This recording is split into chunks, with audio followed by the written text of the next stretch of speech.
తిరుమల తిరుపతి దేవస్థానానికి సంబంధించి నేను నిన్ననే ప్రస్తావించా. అది ఎందుకు రాశారో అర్థం కాలేదు.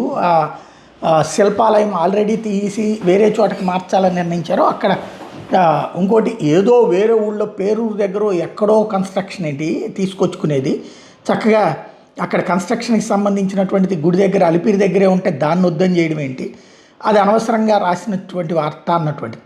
ఇప్పుడు ఇదే విషయం మీదన తాజాగా తిరుమల తిరుపతి దేవస్థానం ఘాటుగానే స్పందించింది. ఆంధ్రజ్యోతి మీదనే ఘాటుగా స్పందించింది.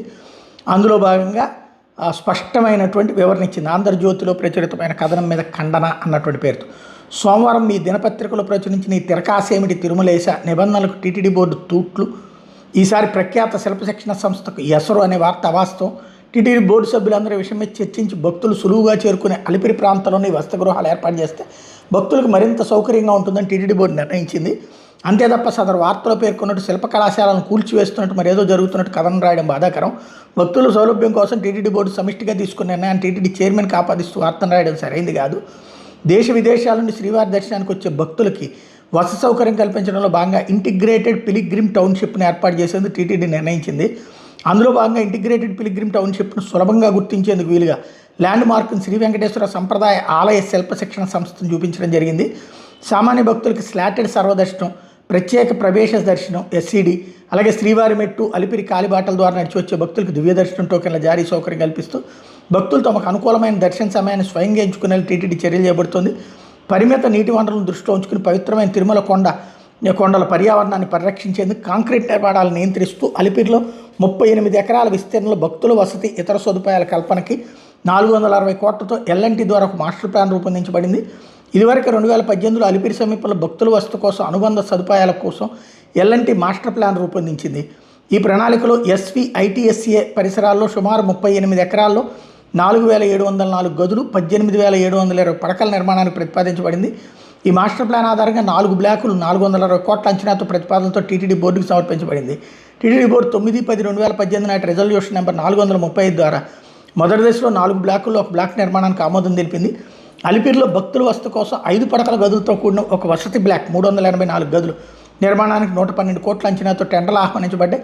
టీటీడీ బోర్డు 8/1/2019 నాటి రెజల్యూషన్ నెంబర్ 560 ద్వారా ఎంఎస్ టీమేజ్ బిల్డర్స్ ప్రైవేట్ లిమిటెడ్ తిరువూరు సంస్థ సమర్పించిన కనిష్ట టెండర్ 67,29,18,556 రూపాయలు ఆమోదించి ఒప్పందం చేసుకున్నారు. అయితే అటవీ శాఖ నుంచి చెట్ల తొలగింపుకు అనుమతులు ఆలస్యం అవడంతో టీటీడీ బోర్డు 23/10/2019 నాటి రెజల్యూషన్ నెంబర్ 119 ద్వారా ఆ పన్ను మరియు ఒప్పందాన్ని రద్దు చేసింది. ఆ తర్వాత 2019-24 మధ్యకాలంలో అలిపిరి కాకుండా ప్రత్యామ్నాయ ప్రాంతాల్లో ఆధ్యాత్మిక నగరం స్పిరిచువల్ సిటీ ఏర్పాటు విషయం మీద అప్పటి టీటీడీ బోర్డు 11/12/2021 తేదీ రెజల్యూషన్ నెంబర్ 248, 17/2/2022 నాటి రెజల్యూషన్ నెంబర్ 316, 15/2/2023 నాటి రెజల్యూషన్ నెంబర్ 351 మరియు 15/4/2023 నాటి రెజల్యూషన్ నెంబర్ 8 ఆమోదించాయి. అయితే 5 ఏళ్లలో ఎటువంటి స్పష్టమైన అభివృద్ధి జరగలేదు. తిరుపతిలో భక్తుల కోసం కొత్త వసతి సదుపాయాలు ఏర్పాటు చేయబడలేదు. ఇటీవల అలపిరి చెర్లోపల్లి రోడ్డులో పేరూరు గ్రామం సర్వే నెంబర్ 604/9లోని టీటీడీ భూమి 20 ఎకరాల ఇంటిగ్రేటెడ్ పిలిగ్రిమ్ టౌన్షిప్ ప్రణాళిక కోసం కాన్సెప్ట్ ప్లాన్లు, డిజైన్లు తయారు చేయడానికి ఆర్ఎఫ్ఐ ఆహ్వానించే ప్రతిపాదన టీటీడీ బోర్డు ముందు ఉంచబడింది. దీనిపై టీటీడీ బోర్డు 16/12/2025 నాటి రెజల్యూషన్ నెంబర్ 600 ద్వారా టౌన్షిప్ని ప్రస్తుతం ఉన్న ప్రొడక్షన్ సెంటర్ మరియు ఎస్వీఐటీఎస్ఏ తిరుపతి ప్రాంగణంలో ఏర్పాటు చేయాలనే మార్పుతో ప్రతిపాదనను ఆమోదించారు. ప్రస్తుతం అలిపిరిలో ఎస్వీఐటీఎస్ఏను సూచిస్తూ ప్రతిపాదిస్తున్న టౌన్షిప్ ప్రాజెక్టు వాస్తవానికి 2018లో రూపొందించబడిన మాస్టర్ ప్లాన్లో భాగంగా నిర్ణయించబడింది.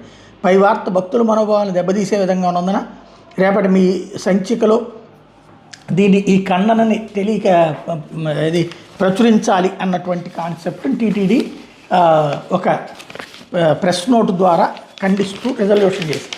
అయితే దీనికి సంబంధించినంత వరకు నిన్న అంత పెద్ద వార్త రాశారు కదా, ఇవాళ వీళ్ళు ఏమన్నా రాశారంటే ఏమన్నా లోపల పేజీల్లో రాసుంటారు. ఈయన జ్యోతి ఇవాళ అయితే ఆ కాన్సెప్ట్ని హైలైట్ చేయలేదు, అంటే తమ తప్పు అన్నటువంటి కోణంలో హైలైట్ చేయలేదు. ఇది అసలు విషయం.